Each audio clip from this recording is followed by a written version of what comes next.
Bonjour, donc un cours introductif sur pharmacologie et bon usage des médicaments, avec au menu les différents aspects de la pharmacologie, quelques principes sur le bon usage des médicaments, des notions sur le suivi thérapeutique pharmacologique, sur la prise en charge médicamenteuse et les médicaments essentiels de l'OMS, et enfin quelques références sur comment s'informer sur les médicaments.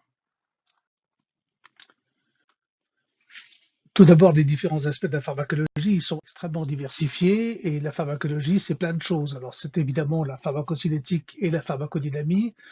La cinétique, c'est ce que l'organisme fait au médicament et la pharmacodynamie, c'est ce que le médicament fait à l'organisme et toute la biométrie des interactions entre médicaments et cible d'action. Il y a évidemment les essais cliniques et les essais thérapeutiques, les études des relations dose, concentration, effet, la démonstration de l'efficacité thérapeutique, tout le domaine de la pharmacovigilance qui vise à détecter, évaluer, prévenir et gérer les effets indésirables des médicaments et même au-delà de ça à informer les médecins sur le bon usage du médicament.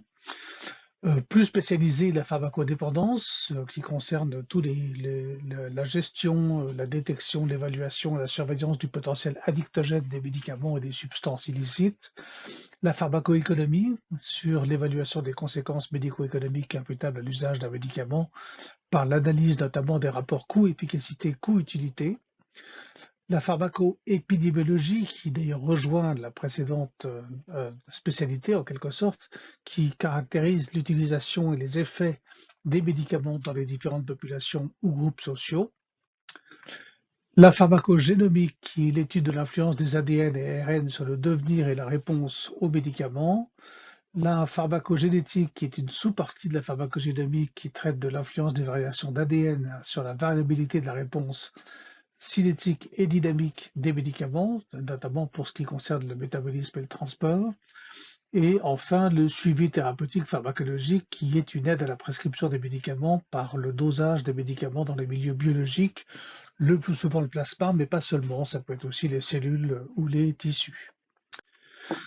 Quelques généralités assez évidentes. D'abord, tous les médicaments actifs ont souvent des effets indésirables. À partir du moment où un médicament est actif, et j'allais dire même les placebos ont des effets nocebo. La finalité de la pharmacologie, c'est de découvrir, développer, utiliser des médicaments chez l'homme avec l'objectif principal de traiter des situations pathologiques en tenant compte des sources de variabilité individuelle de la réponse. Finalement, un pharmacologue-clinicien, c'est quelqu'un qui s'intéresse à prédire et à maîtriser les sources de variabilité individuelle de la réponse. Au final, l'objectif, c'est d'obtenir un rapport bénéfice-risque favorable au malade, c'est-à-dire le bon médicament à la bonne dose pendant la bonne durée de traitement chez le bon patient, avec un maximum d'effets bénéfiques thérapeutiques et un minimum d'effets indésirables. Et comme on sait qu'ils existent, il faut au moins savoir les détecter et les gérer.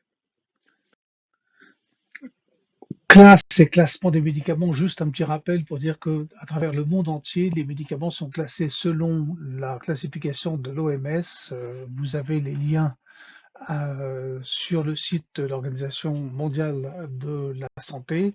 C'est la classification ATC qui est réglementaire et qui permet notamment dans les études épidémiologiques de classer les médicaments sur lesquels on travaille. Alors, quelques principes sur le bon usage du médicament. D'abord, une définition, une tentative de définition du bon usage du médicament qui peut être faite de la manière suivante. Ce sont des conditions garantissant a priori pour un médicament ou une classe de médicaments, tant au niveau de l'individu que de la société, des rapports bénéfice-risque et coût-efficacité optimisés. Donc, une prescription justifiée dans l'absolu, est-ce qu'il est justifié de prescrire un médicament? Et en comparatif, est-ce que le recours à ce médicament est justifié? Les paramètres particuliers pouvant motiver une attention particulière ou une contre-indication ont été pris en compte. Ça, c'est le bon usage du médicament. Ça concerne les comorbidités, les particularités génétiques, l'état nutritionnel, les autres traitements, etc., etc. Et enfin, les conditions de l'usage sont conformes aux recommandations ou de manière argumentée, adaptée au contexte. Dose, rythme, durée de traitement, surveillance, etc. Donc ça, c'est ce qui regroupe tous les concepts associés au bon usage du médicament. Donc il y a trois facteurs, on considère en général qu'il y a trois facteurs du bon usage du médicament. D'abord, un bon diagnostic permettant de prendre une décision thérapeutique adaptée. Ensuite, le choix d'un traitement médicamenteux ou non, prenant en compte les caractéristiques individuelles du patient, c'est ce qu'on appelle aujourd'hui la médecine de précision ou la médecine personnalisée, mais c'est évidemment tout le monde cherche à trouver le bon médicament pour la bonne indication, dans la bonne forme pharmaceutique, à la bonne dose, pendant la bonne durée, tout facteur adapté aux caractéristiques particulières du malade individuel et au prix le moins cher. Ça, c'est l'objectif difficile à atteindre. Et puis enfin, un élément important, c'est le respect des autorisations de mise sur le marché et des recommandations officielles concernant le médicament. Ça fait partie du bon usage. Voilà quelques sites de référence concernant le bon usage du médicament sur le site de la HAS, du ministère de la Santé et de l'ANSM. L'ANSM, c'est plus difficile à trouver et ça concerne des fiches assez spécifiques médicament par médicament, alors que les deux autres sites sont plus conceptuels. Ensuite, des notions sur le suivi thérapeutique pharmacologique, sachant qu'il y a un cours entier qui est dédié à cette thématique suivi thérapeutique pharmacologique que vous pouvez retrouver sur le site de la FST CNPM. Les bases du suivi thérapeutique médicamenteux sont donc le STP en français, TDM en anglais. Ça vise à améliorer la prise en charge du patient en ajustant individuellement la dose des médicaments pour lesquels le bénéfice clinique du STP a été démontré dans la population générale ou dans une population particulière en se fondant sur des informations de pharmacogénétique, démographique, clinique et ou sur la mesure des concentrations sanguines de médicaments. Les objectifs du suivi thérapeutique pharmacologique sont de diminuer le taux d'échec thérapeutique lié soit à une mauvaise observance, à une dose insuffisante ou à des interactions médicamenteuses, de réduire la fréquence des effets indésirables ou toxiques des médicaments liés à une dose excessive ou des interactions médicamenteuses, et de déterminer le schéma posologique optimal permettant de moduler la dose et l'intervalle d'administration entre les différentes doses. Les conditions pour qu'un suivi thérapeutique pharmacologique soit cliniquement utile sont listées ici. Alors d'abord, il faut qu'une réponse pharmacologique soit difficilement accessible par une mesure de l'effet, donc il n'y a pas de biomarqueur, ça n'a pas de sens de doser le médicament si vous avez un biomarqueur. Par exemple, pour la surveillance des traitements par antivitamine K, vous avez l'INR, pas la peine de doser l'antivitamine K. Une relation concentration-effet thérapeutique ou toxique meilleure que la relation dose-effet. Si la dose prédit la réponse, c'est pas la peine d'aller faire des dosages sanguins. Une zone thérapeutique étroite, une variabilité cinétique inter-individuelle importante, les sujets se comportent différemment entre eux, une variabilité pharmacocinétique intra-individuelle importante, chez un même individu au cours du temps, les concentrations peuvent beaucoup varier, des interactions médicamenteuses fréquentes, et évidemment une méthode de dosage fiable du ou des principes actifs. Ça peut éventuellement être les métabolites formés après biotransformation hépatique. Les indications typiques du suivi thérapeutique pharmacologique, entre guillemets, sont le traitement prophylactique, réponse pharmacologique difficilement accessible par une mesure de l'effet. Donc ça, c'est par exemple le cas des immunosuppresseurs. Pour évaluer un traitement, l'objectif a-t-il été atteint? C'est un médicament avec des mauvaises relations dose-concentration et des bonnes relations concentration-effet. Pour modifier le traitement, les doses, les associations médicamenteuses, les voies d'administration. En cas d'échec thérapeutique, est-ce que l'échec thérapeutique peut être dû à l'inefficacité ou au contraire au sous-dosage, voire à l'absence de prise de médicaments? En le dosant, on a des éléments de réponse. En cas de suspicion clinique de toxicité, pour confirmer biologiquement par le dosage que le produit a bien été absorbé, pour suivre l'évolution d'une pathologie ou lorsque de nouvelles pathologies apparaissent, par exemple des altérations de la fonction rénale, Et enfin, pour vérifier l'observance, sachant que il y a des possibilités de bonne observance avec des malabsorptions digestives, mais ça reste plutôt rare. Pour quels médicaments on fait du STP? Alors, il y a de nombreuses controverses, des débats sur l'utilité ou l'inutilité du STP, mais incontestablement pour les immunosuppresseurs, pour l'efficacité et la toxicité du lithium, des aminosides, et pour la toxicité des antidépresseurs tricycliques, le dosage a montré son intérêt. Puis selon les situations cliniques, les antiépileptiques, les antirétroviraux, les antipsychotiques, et je vous invite à lire cette revue générale en accès libre, assez vieille mais très bien faite sur le sujet. Alors, quand est-ce qu'on fait le dosage? On attend d'abord, dans la plupart des cas, l'état d'équilibre des concentrations, c'est-à-dire 4 à 5 fois la demi-vie, selon le principe qui figure ici. 4 ou 5 fois, on est à 97% du taux stable, si je puis dire. Pardon.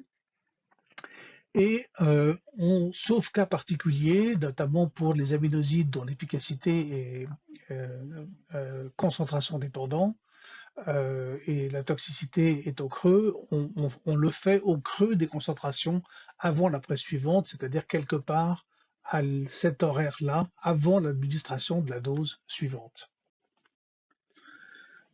Ensuite, la prise en charge médicamenteuse, les médicaments essentiels de l'OMS, là encore très rapidement et très succinctement. Les étapes de la prise en charge médicamenteuse en établissement de santé, c'est très diversifié. Ça n'est pas que la prescription par le médecin, c'est aussi la préparation par le pharmacien, la dispensation par le pharmacien, l'approvisionnement de la pharmacie, le transport, que ce soit vers la pharmacie ou de la pharmacie vers le service qui administre le médicament, la détention et le stockage, qui posent parfois des gros problèmes, soit à cause des problèmes de stabilité du médicament, soit pour des raisons de sécurité. Enfin, l'administration, qui est souvent faite par les infirmières, l'information aux patients et la surveillance du traitement. Donc il y a plein d'éléments. Ce n'est pas seulement une prescription qui résout toute la problématique du bon usage du médicament. En ville, les données sont similaires aux étapes de celles du milieu hospitalier, avec simplement le médecin et le pharmacien comme quasi seuls acteurs en plus du patient. Et donc c'est au médecin de détecter, de gérer les échecs thérapeutiques et les effets indésirables.